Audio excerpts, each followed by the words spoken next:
School safety is on the top of so many of your minds. You may remember last year, new laws passed to enhance school security after the 2019 shooting at Santa Fe High School near Houston.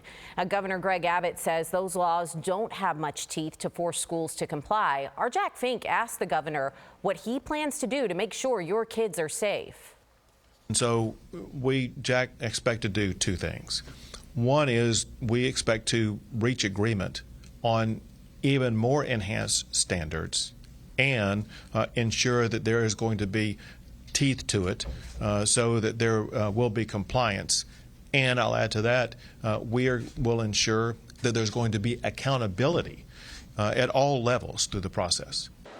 Governor Abbott also talked about the new chief school safety officer position in the Texas Education Agency. He says that person and their team will be in charge of making sure schools across Texas are in compliance.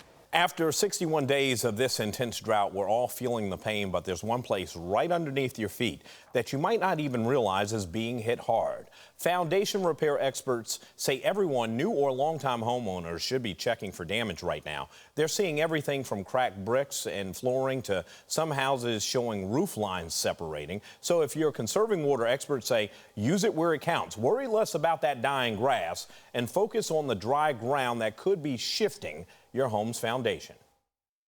There's simple measures you can take, like a soaker hose 20 to 24 inches out around the perimeter of your house. Put some landscaping spikes on that so the water coming out of that faucet is linear for the distribution around your house, because you want about a gap about this far out. You're trying to get it tacky, almost like Play-Doh tacky as far as this, and it's hard to do. We're in drought conditions with wind and with restrictions. It's a big challenge for homeowners right now. Experts say it can be tempting to choose the quick cosmetic fix like patching or painting cracked walls, but they urge homeowners to address the deeper foundational issues now before it becomes an extremely costly emergency. They recommend you take advantage of free estimates from reputable companies to know what you're facing. Some of you are seeing water restrictions, but by and large, the bulk of the Metroplex is still okay, and you can thank years and years of planning for that. The Tarrant Regional Water District has seen record use this summer, nearly 600 million gallons an hour at one point, but still most of their reserves are roughly 80% full. They say this is because a severe drought in the 1950s led to the creation of a decades-long mandatory conservation program. That has helped them to save up to an estimated 20 billion gallons a year. Experts say our system is so strong that even another month without rain probably wouldn't be enough to trigger restrictions. We're running these systems at a very high level right now and for an extended period of time. And so you would expect to see a little bit of wear and tear and some breaking down. But really our system is in pretty good shape. We're not yet to that stage 1 trigger.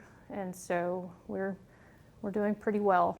The Tarrant Regional Water District says you may still see some outages or calls to conserve, but that's not really a supply issue. It's because of increased stress on the infrastructure itself, like the pipelines and the plants.